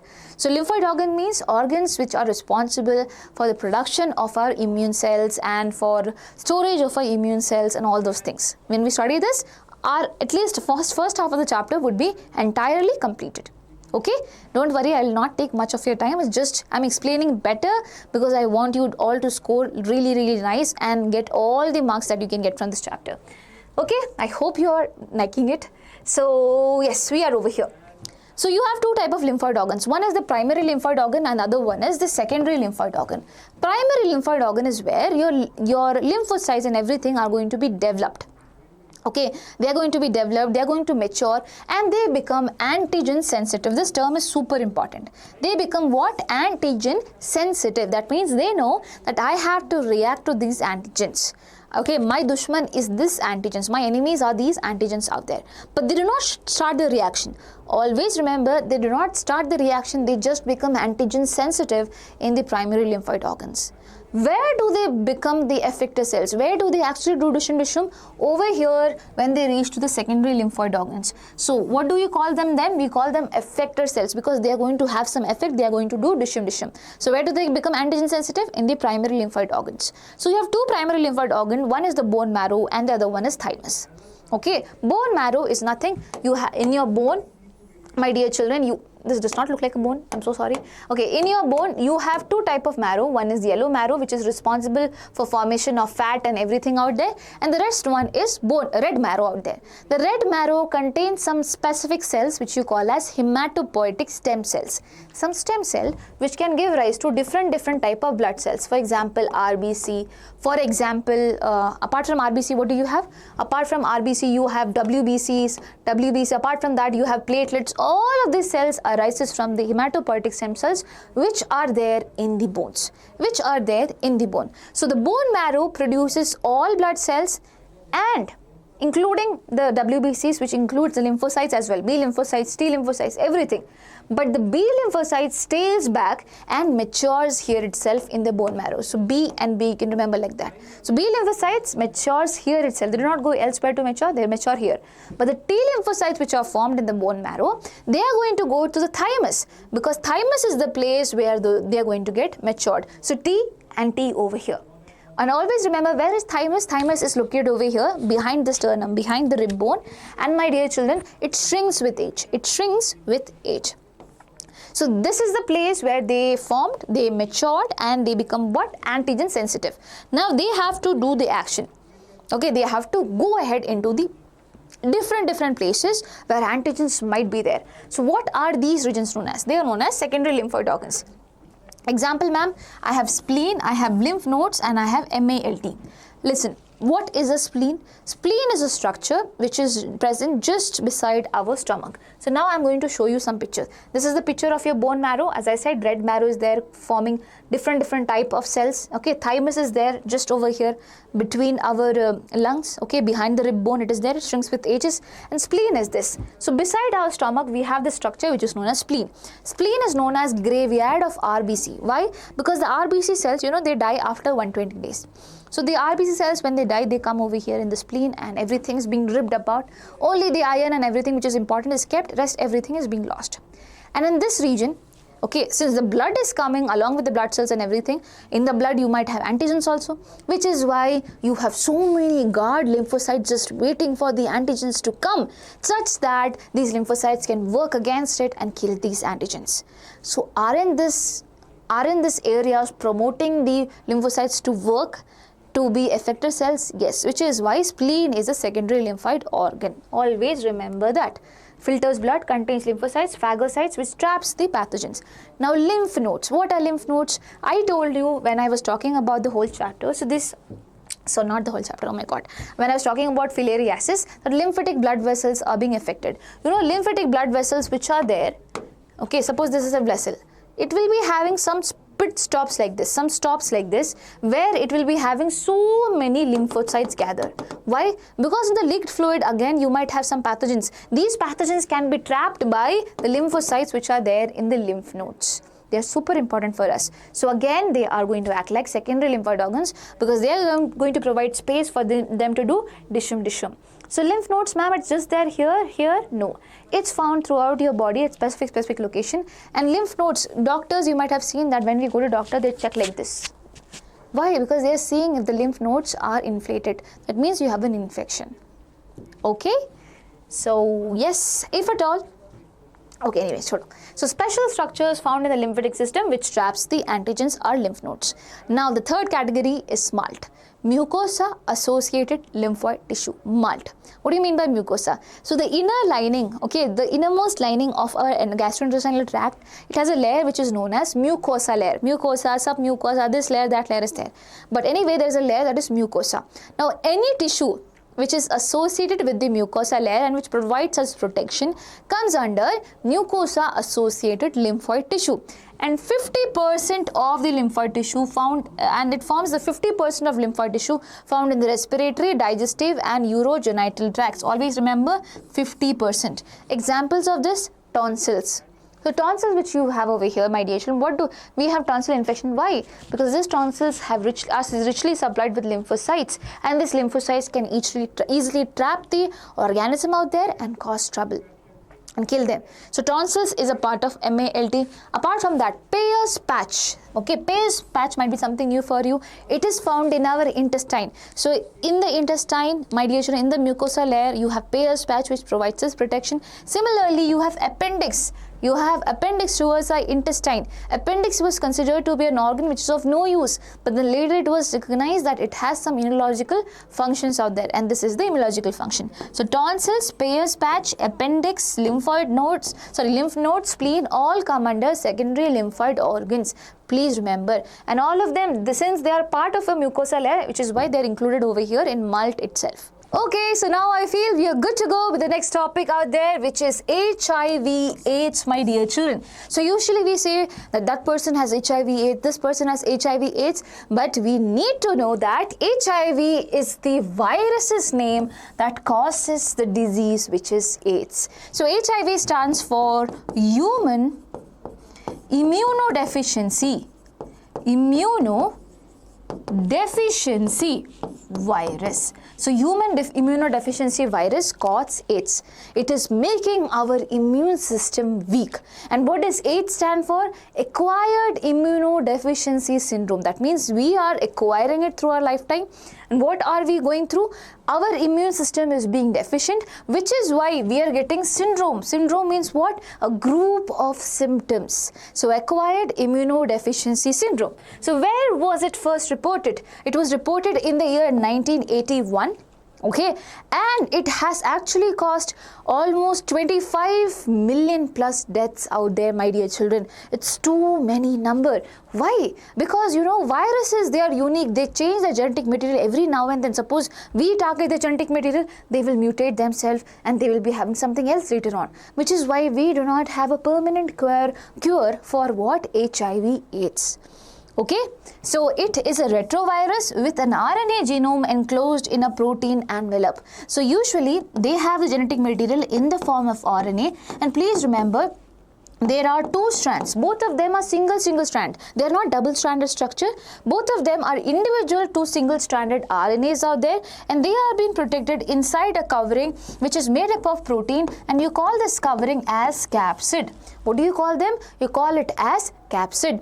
HIV/AIDS does not spread by touch or casual physical contact. It only passes through the body fluids. You need to know that, which is why we should not be showing discrimination between HIV/AIDS patients and us. So there are people who stay among us, who live among us, who have HIV. They live their own life with multiple precautions out there. They make sure they do not transmit it to anyone else. So it is passed through body fluids. There are no other resources in which it can. For example, if someone has HIV and they touch me, do I have the disease? No, I will not get the disease. If they hug me, will I get the disease? No, I will not get the disease, because that's not how it is being spread. We'll study entirely how it is being spread such that you'll get better idea. Until then, please understand HIV is a retrovirus having RNA genome, and it is having a protein covering which is known as capsid. Okay, now over here, how is HIV transmitted? First of all, I said body fluid. Now body fluid can be blood, it can be genital fluids as well. So sexual contact with an infected person can pass the HIV virus. Transfusion of contaminated blood or blood products. Now this is very common in people who take repeated blood transfusion. For example, someone has thalassemia. Now in this disease, this is genetic disorder, okay? And in this disease, people need to do transfusion of blood. Now suppose it's the hospital's responsibility to check the blood, whether it's good, bad, things like that, whether it has some pathogens. If at all they're not doing their work and they're giving you that blood, my dear children, what will happen? if at all that blood is contaminated with HIV virus, you may get it, which is why it's said that we need to be very sure about the hospital we go and the resources we use of. So transmission of contaminated blood or the blood products. Now, next thing, sharing infected needles. Now, this is common with people who use drugs. So you might have seen in movies where people they take drugs with the help of injections, and now they pass this injection between different peoples. Now, this injection has went into our body, it has blood all over it. Now, when we are injected, suppose someone else who had HIV took that, and now someone else who do not have it again uses the same injection, you are basically transmitting HIV virus inside your body. Yes, so that is the third thing. Now, mother to child transmission through the placenta. Now, that is considered to be super rare, but it may happen. Since now you have so many ways in which you can avoid that, but sometimes when people are not aware that the mother is having HIV at that particular point of time, if at all there is mixing of blood happening, there are chances that from mother to child also it may go. Now, the high risk group, the people who have multiple sexual partners, because we know that it passes through sexual contact, the people who are drug addicts because they use intravenous injections are there. Now, individuals needing repeated blood transmission, for example, people with thalassemia or any other blood disorder. Now, children born to HIV infected mothers, they also may have a chance. It's not necessarily going to happen, but may have a chance for getting HIV/AIDS. Now, the next question, how does the virus attack us? How does the HIV virus attack us? So you need to know two very important terms over here. I told you there are macrophages, a group of lymphocytes, remember, which are responsible for phagocytosis. They take in the cells and kill it inside. Remember, antigens, they take it inside and kill them. Apart from that, I also told you there are T helper cells. T helper cells. Now, T helper cells are like the best people in our body, best cells in our body, helping us for our immune system to work properly. They are the ones who coordinate everything. So, HIV virus, they actually track the T helper cells and wants to make sure that their level goes down in our body such that our immune system is going to be weak. But for that, they have to increase their number. And where do they do that? So HIV viruses firstly get inside the macrophages. They get inside the macrophages and they replicate themselves in so much amount. Then you have got so many viruses. Now these viruses are going to affect other cells which are primarily T helper cells. So if at all you are getting this question, which cell is the HIV factory, and you have an option of macrophages, please go with that, because macrophages are known as HIV factory since they are the first ones to be affected where the viruses are going to replicate. Later it gets through the T helper cells, they replicate, but initial HIV factory is always macrophages. And which are the cells which are they are going to directly hamper? It is going to be T helper cells.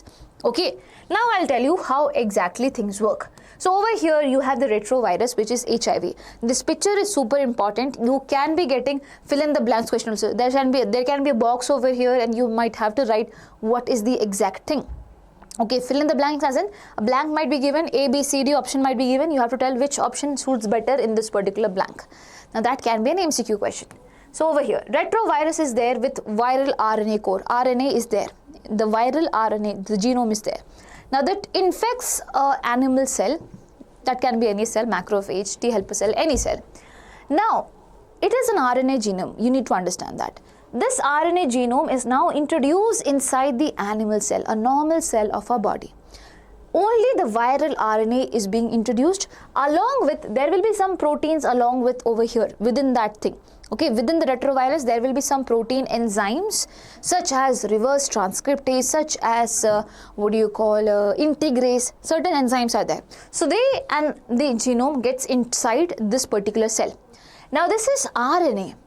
This is RNA. And if it wants to use our machinery, if this HIV virus wants to use our machinery, it basically has to incorporate into our DNA. But this is RNA. That means from the RNA, now I would have to make DNA. Ma'am, that does not work like that. Usually, it's the DNA which transcribes into RNA and that translates into protein. But now, reverse transcription is going to happen, my dear children. From the RNA, you are going to make the DNA, which is known as reverse transcription, and it is done by a very important enzyme, that is reverse transcriptase. Now, you have got the DNA. What will happen? The viral DNA which is there, it incorporates into the host genome. So this is the host cell and this is the genome of the host. So this viral DNA is going to incorporate over here. Now the DNA is inside this. The DNA is inside this. The DNA will give information as to what proteins, as to what things are going to be made. Now it gives the information for making RNAs, it gives the information for making other proteins which are needed and the covering as well, such that at the end you are going to get multiple viruses. Now these viruses, they will break open and move on to the next cells and basically hamper them as well. So things that you have to note is that viral RNA comes in, only RNA, and here are along with some proteins, and the RNA is reverse transcribed to a DNA. This DNA is getting incorporated into the host genome, and now they are going to produce RNA, they are going to produce proteins and the other contents whichever is needed, and now you have finally got multiple viruses. They will now affect the other things out there in our body. So virus entry, HIV enters the macrophages after the infection. Replication, RNA genome converts to viral DNA using reverse transcriptase. This enzyme's name is super important. Viral DNA integrates into the host DNA. Macrophages access HIV factories, I told you, continuously producing new viruses. Helper T lymphocytes attack. HIV enters the helper T lymphocytes, replicates and produces progeny viruses. So second target is this. Actually the main target is this itself, that is T helper cells. These viruses infect more T helper cells, leading to their progressive decline. There will be a decline in the T helper cells. Now, what is the effect of HIV? What happens in HIV? Decreasing T helper cells, that means you have got weakened immune system. Symptoms includes fever, diarrhea as well as weight loss. Your weight will be losing drastically, you will be having fever, diarrhea, everything. And some opportunistic infections, that means when your body is weak at that particular point of time, some infection can grab you quickly. For example, infection caused by the bacteria Mycobacterium. Okay, infection caused by viruses, some other fungi, some parasites such as Toxoplasma, attack due to weak immunity. So Mycobacterium, viruses, fungi, parasites such as Toxoplasma, all of them attack when we have weakened immunity. Now ma'am, do we have a test for identifying whether a person has HIV? Yes, there is a test, and this test is known as ELISA. In the start of the chapter, I told you only two diseases have test. One is what? One is typhoid having Vidal test, and over here HIV which is having ELISA. So ELISA stands for Enzyme Linked Immunosorbent Assay. What exactly happens is that we have already taken some antibodies which are produced in people who have HIV. We have taken the antibodies from the people who have HIV. Now suppose I have X person who is very unsure whether that person has HIV. We take the blood. In the blood, suppose there are HIV viruses. These HIV viruses are going to bind over here because the antibody is specific to these antigens, right? It will bind. Now still I won't be able to see it, which is why I'll need another type of antibodies which will be coming and binding over here. Now these antibodies, my dear children, are linked with enzyme, which is why you call it enzyme linked immunosorbent assay. So they are linked with enzyme, and what does this enzyme do? Suppose I am putting something over here. Suppose I am putting some substance, chromogenic substance over here, which will give me color change later on. But when I am putting the substance and the enzyme reacts, there will be a color change observed, and that is how I can confirm that this particular person has the HIV viruses, which is why the whole reaction has taken place. Okay, so enzyme linked immunosorbent assay works like this. There are other ways also that it works. This is a basic principle that is being used. So ma'am, suppose HIV virus has affected some person. You said there is no permanent cure, but can you make sure that the person can live for longer time? Yes. For that, we have antiretroviral drugs. What do we have? Antiretroviral drugs are there. So this is the retrovirus. Against it, we have antiretroviral drugs that can prolong the life but cannot cure AIDS. So death is inevitable over here. In life also, death is inevitable, right? So today I am speaking, tomorrow we do not know anything about it. So yes, it's just like that. And with that, I have seen lots of AIDS patients living calmly, peacefully with their families, and so glad that it happens. So some people, it happens for no reason at all, as in because of multiple factors affecting. But yes, you should not be discriminating. If at all you were like that, please change yourself. So that is all about HIV. The pictures and everything is important. Example of a question is there. So during replication of retrovirus, viral protein is introduced in the host cell. Viral RNA is introduced in the host cell. Viral DNA is introduced in the host cell, or transcriptase enzyme is introduced into the host cell. What do you think is the answer for this question? During replication of the retrovirus. During replication of the retrovirus, what is going to happen? Try to answer this question. Try to answer this question. This is your homework question. Cool? Now, yes, going ahead with the next thing, which is cancer. So cancer is something that we need to cover. This is the next disease, a super important disease. First of all, let's go ahead with the characteristics of cancer cell. What is the unique features of the cells which are affected by cancer? First thing, uncontrolled growth. They are going to grow. So usually the cells which are there, they have a number of divisions. After that, the divisions would be stopping. But here you will be seeing uncontrolled cell growth. And the very important factor that you need to know is, suppose over here I have normal cells, over here I have cancer cells. The normal cells, suppose they are dividing, when both of them, they come in contact with each other, some process is activated which is known as contact inhibition. Contact inhibition. Contact inhibition means basically the cells will now not divide more. But over here in cancer cells, even though the cells come in contact by division, they will keep on dividing, and this is known as loss of contact inhibition. There is no contact inhibition seen. So because of loss of contact inhibition, what is going to happen? There is going to be uncontrolled cell growth. So contact inhibition is lost, which is why uncontrolled cell growth is there. Apart from that, these cells, usually the cells which are there, they divide and they stay at one particular place. But these cells move to different locations of our body. And what do you call this feature? This is known as metastasis. This is known as metastasis. So cancer cells spread via blood to distant body parts, forming what? New tumors out there. Forming new tumors. Now these tumors, my dear children, can be benign tumors as well as malignant. There are two types of tumors. Benign tumors means basically they are confined to just one location. They do not move. And basically we can remove also. We can remove them as well. So it is considered to be safe. Whereas malignant tumors are the one which rapidly divides and they move to different locations. So they are the actual one. The cells of this particular tumor are the actual ones which are showing metastasis. They show carcinogenic property. Benign tumor is different, cancer is different. The tumor cells, some of them can be cancerous. For example, in the case of malignant tumors, these cells are cancerous. They move to different location. Whereas over here in benign tumors, they stay at one particular place. They do not move to different places. That means they are not showing the cancerous property of metastasis. Okay. So these 3 points, please remember, in PU2 you may be asked what are the features of cancer cells. You should be able to write it properly. Now the type of carcinogens. What are carcinogens? The things that causes cancer. They are known as carcinogens. They can be physical, they can be chemical or biological agents. So physical, chemical or biological agents can be there. If at all you are asked about physical agents, they are radiations. For example, X-rays, gamma rays and UV rays causes DNA damage. You might have seen that when you go to take X-ray, there's a board being written that you have to maintain caution out there. Okay, while you get entry into it, also there is only one person who is allowed to enter. The person who is undergoing X-ray. Okay.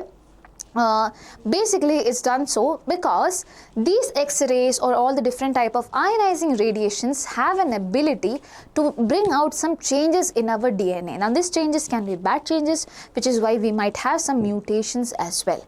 That is the reason. So physical, such as radiation, such as X-rays, gamma rays as well as UV rays causes DNA damage. Apart from that, you have chemical carcinogens. Chemical carcinogens as in chemicals. For example, tobacco. If someone takes tobacco smoke, my dear children, it can lead to lung cancer. It can lead to lung cancer. The third one and the twisted one is biological causes of cancer. Biological carcinogens. And over here you have two examples. So I'll tell you the first example. So in our body there are certain genes Okay, certain segments of the DNA which is responsible for production of X protein. And you call these genes as proto-oncogenes. So usually they produce X protein out there, which is not a problem for us. But suppose there is a mutation happening here in this particular gene. Now they are going to produce something which is going to make the cell cancerous. So they are proto-oncogenes. So they do their normal function, but if at all there are some mutations happening in them, they can lead to formation of cancerous cell as well. So it is known as cellular oncogenes, or you also call as proto-oncogenes. Okay, so normal cells that can trigger cancer under specific conditions only. Now there is some viruses, okay, there are some viruses. Basically what do they do is that within them they have some oncogenes. Onco means cancer causing. You might have heard about oncologists, they are the people who treat cancer, right? So oncogenes are there in them, and they just transfer this oncogenes into a normal cell, and then the cell becomes cancerous. Okay, so oncogenic viruses are there, contain viral oncogenes that can cause cancer. So we know there are three carcinogens: physical, chemical and biological. In physical, ionizing and non-ionizing radiations are there. Non-ionizing radiations are fine. Ionizing radiations such as X-rays can be dangerous. Cool? And now we have the cancer detection techniques. So cancer as a whole is a very important topic that comes in PU2. Make sure you understand each and every part of this particular disease. Now there are different ways in which a person can be detected with cancer. One is biopsy and histopathology. Biopsy means suppose there is a growth happening and I cut little tissues of this particular thing and I make it undergo some culture and things like that. That is known as biopsy and histopathology. So tissue sample is taken, there is this stain, and then it is examined under a microscope. That is one method. Second is okay, we'll come to this. Imaging techniques such as radiography techniques. For example, you use CT scan and you also use MRI.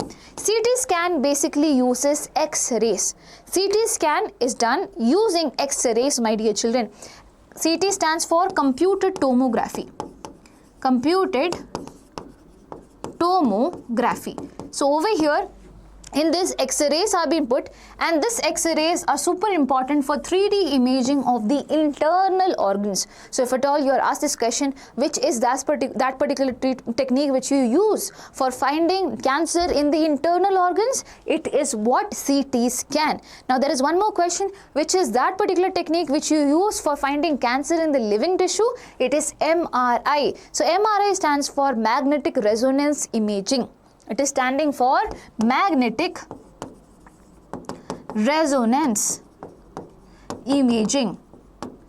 Okay, and over here magnetic fields as well as non-ionizing radiations are used. So in CT scan, ionizing radiations such as X-rays were used. Here non-ionizing radiation as well as magnetic fields are used for precise detection of pathological and physiological changes in the living tissue. So MRI for living tissue, CT scan for internal organs, and biopsy and histopathology whenever you have to find the sample and you want to stay in it and you want to find it under the microscope. Okay, please make sure you go through it. Apart from that, cancer specific antibody test is there. So just like any other disease in our body, whenever cancer comes, that's also when we produce certain type of antibodies. So we are very sure that these are the antibodies which are being produced. Okay, so why not take the blood sample and check that whether these antibodies are there in the body. In that case, that person might have cancer. Now, other molecular biology techniques would also be there to detect inherited cancer genes. It helps in cancer prevention as well by advising high-risk individuals to avoid carcinogens. For example, some people are told that you should not be smoking because cancer is there in your history, in your parental history out there. So that is also done. So these are the few methods. Blood and bone marrow test can also be done. In blood, if at all certain cells count is very much, that means they are dividing uncontrollably. That's also how you can find. But this and this is majorly written in your NCERT, and also this comes to be done later on. So just have an understanding of things. Cool? Now you have the treatment of cancer. What treatment do you have? You might have heard about surgery, where they remove the area which is forming the tumor-like structure out there. So that is surgery. But sometimes these cells can still persist, which is why we would also need radiation therapy. So lethal irradiations of tumor cells, protecting the normal tissues. Normal tissues have been protected. Only those cells which basically divide faster are targeted. Okay, they divide faster are being targeted. Same thing goes with chemotherapy. Here, instead of using radiation, you're using chemicals. So their drugs are being put, okay, inside the body to kill the cancer cells. May have side effects like hair loss and anemia. Why do you think that it may have side effects like hair loss? People who undergo chemotherapy, why do they have hair loss? Because our hair cells are also something that divides very fast. And here the cells that divide very fast are being targeted, which is why our hair follicle cells are being dead, which is why we have hair loss as well. Also anemia, because all the different blood cells which divide rapidly, they are also being lost. Okay, so surgery, radiation therapy and chemotherapy is also there. Otherwise, individually they can be done, or they can be done in combination also, where you used all of them together. Now something which is known as immunotherapy is also being done. So immunotherapy, in that you heard about interferons, right, initially. So there are different type of interferons known as alpha interferons. Alpha interferons, they are specifically given to the people who are having cancer. Why? Because it is a biological response modifier. Okay, it is a response modifier. It modifies your response. It boosts the immunity even more better. So that is why we have what? Alpha interferons also given. This is a part of immunotherapy. Apart from that, you have surgery, radiation therapy, chemotherapy, etc. as well. Cool? Cool. And with that, we complete cancer as well. And now we are getting ahead into the last part of the chapter, which is drugs. So those of you who are patiently waiting for the chapter to end, it is going to end really, really soon. I'll make it really quick and I'll make it easy for you to understand. That is why I have all this put over here. So the first type of drugs that we have is known as opioids. Okay, opioids. And opioids are extracted from latex of poppy plant, that is Papaver somniferum. So this pods that you see, my dear children, they produce white latex. From that latex, you get those drugs which are known as opioids. What is the name of this plant? Papaver somniferum. Papaver somniferum. Now these drugs which are being taken, which we get, okay, what area does it affect in our body? It affects our central nervous system, CNS, brain and our spinal cord. Apart from that, it also affects our gastrointestinal tract. So CNS and gastrointestinal tract are being affected with the effect of opioids. Now opioids are two. One is morphine and the other one is heroin. Okay, one is morphine, other one is heroin. I'll talk about morphine first. Doctors, they use it to give it to the patients who have underwent surgery. Why? Because after surgery, the pain is too much. So, for acting as a sedative as well as painkiller, morphine is being given. So, for people who have underwent surgery, and here is the picture of morphine given in your NCERT. So, it looks like an O. I always tell to remember like this. It comes under opioids. It comes under opioids, and this picture is of morphine. Now morphine, suppose it undergoes acetylation. It is made to undergo acetylation. You get the next drug in this category, which is heroin. It is a depressant. It slows down your body function. You'll feel, oh my God, what is happening? It's a depressant. It slows down your body function. And my dear children, here it was a sedative and a painkiller. There it is a depressant. The mode of intake in the case of heroin is either snorting, okay, either is snorting or it is injection. It is white, odorless, it does not smell. It is bitter crystalline compound. So white, odorless, bitter crystalline compound. You also call this as smack. You also call this as smack, or you also call it as diacetyl morphine, because it has underwent acetylation, which is why diacetyl morphine. I'll repeat. Opioids you get from the latex of the poppy plant, which is known as Papaver somniferum. It affects your central nervous system and your gastrointestinal tract. There are two types of opioids. One is morphine, other one is heroin. Morphine is a sedative and a painkiller given by doctors to the patients who have underwent surgery. The structure looks like an O. Over here you have heroin. It is a depressant. It slows down your body. You can take it while snorting as well as injection, and you get it after acetylation of morphine, which is why you also call it as diacetyl morphine, or you also call it as smack. And it is white, it is odorless, it is bitter crystalline compound. That is all about opioids. Okay, that's all about the first category of drugs, which is opioids. The second category of drugs, which are cannabinoids. Cannabinoids, you extract them from inflorescence of cannabis sativa. So inflorescence means leaves, flowers, roots, everything, my dear children. They can be a source of this particular drug. Okay, so cannabis sativa is from where you get cannabinoids. What does it affect? Okay, it is going to affect your cardiovascular system, your blood circulatory system. Your cardiovascular system is being affected. So two very important type of drugs are opioids, okay, and then comes coca alkaloids. You're going to study that. Both of them are affecting your CNS, but this guy is affecting your cardiovascular system. Always remember, examples are marijuana, hashish, charas, ganja, everything. Marijuana, hashish, charas, ganja, all of them, they come under cannabinoids. They interact with the cannabinoid receptors in the brain. So there are receptors, cannabinoid receptors in the brain. They interact with that and they show their effect in the cardiovascular system. So obviously receptors are in the brain, but the effect is seen in the cardiovascular system. They send signal to the cardiovascular system. I told you different forms. Now mode of intake is usually inhalation or oral ingestion. Okay, inhalation, either you inhale it or basically you take it through your mouth. So that it was snorting as well as injection. Here it is inhalation or oral injection. And one very, very important thing, cannabinoids are abused by sports persons. That is given in NCERT, one line which is usually being missed, which is why I put it in red. Cannabinoids are the group of drugs which are abused by the sports person, nothing else. So this is the leaf of cannabis sativa. This is a structure. So where you have this structure, understand this of cannabinoid. So again, I'll tell cannabinoid you get from cannabis sativa. Effect is on cardiovascular system. Its receptors are there in your brain. And my dear children, forms are marijuana, hashish, charas, ganja, everything. Mode of intake is either inhalation or oral ingestion. Cannabinoids are usually abused by the sports people. That means they take it more often. That's why you call it as abuse. Okay, and the structure looks like this, and this is the leaf. Now, next category of drugs is coca alkaloids. Okay, and the most famous drug that you have under this is cocaine, my dear children. The most simple and the most easiest thing to remain is what? Cocaine. You also call this as coke or crack. The other name for cocaine is coke or crack. Ma'am, where do we get it from? We get it from Erythroxylum coca plant. It is native to South America. You can be asked this question.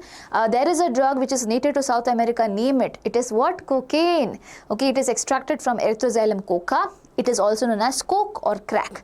What does it affect? It affects your central nervous system again. But here, it definitely interferes with dopamine transmission. So dopamine is a neurotransmitter secreted from one neuron to the next neuron. So basically what happens is that they cause some differences in the receptors over here for the dopamine, which is why there is continuous secretion of dopamine. And dopamine is the happy hormone, which makes us have a sense of euphoria. That means a sense of intense happiness, and not just that, you will also start to have hallucinations. You will see that basically snakes are flying, cows are flying, car is flying, lot of things. That is hallucination would be happening, and it is very much dangerous. Suppose you are crossing the road and you have hallucination that you are flying, you will hit up somewhere, right? So it is not at all approved. Okay, so common name coke or crack. It is usually snorted, just like how you had in heroin.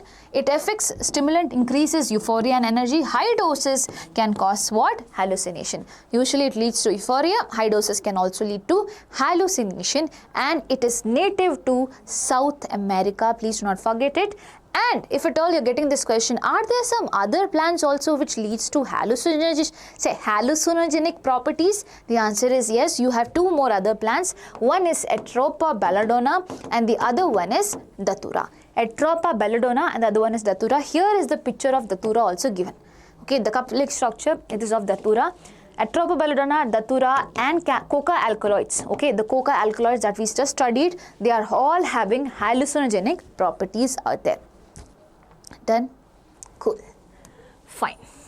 Now other drugs which are there, First is barbiturates, amphetamines and benzodiazepines. Barbiturates, amphetamines and benzodiazepines, they are the three drugs that we have. Why do we have it? For treating depression as well as insomnia. For treating depression as well as insomnia. This is also a question. The drug used for treating depression and insomnia, it is barbiturates, amphetamines and benzodiazepines.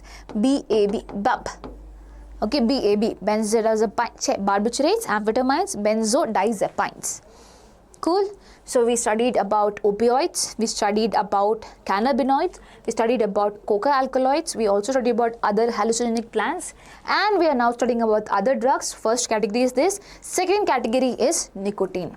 So you know, people who smoke tobacco, okay, so in them nicotine is being produced. Nicotine is also drug which stimulates the adrenal glands to produce adrenaline and noradrenaline. These two are neurotransmitters, these two are hormones which are responsible for increasing our blood pressure, heartbeat rate, everything. So which is why when someone has nicotine in them, it will be leading to increased heart rate and blood pressure. Now this is a question that comes, which is the drug which increases the blood pressure and heart rate? It is nicotine, not cannabinoid. Cannabinoid, it affects your cardiovascular system, but over here remember, blood pressure and heartbeat rate is associated with nicotine.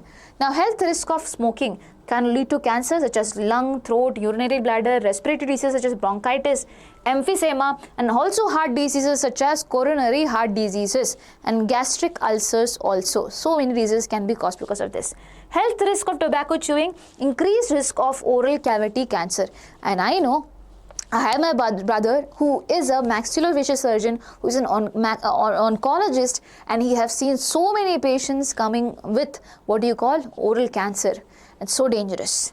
Now, carbon monoxide impact. So smoking basically raises a gas in us, that is carbon monoxide.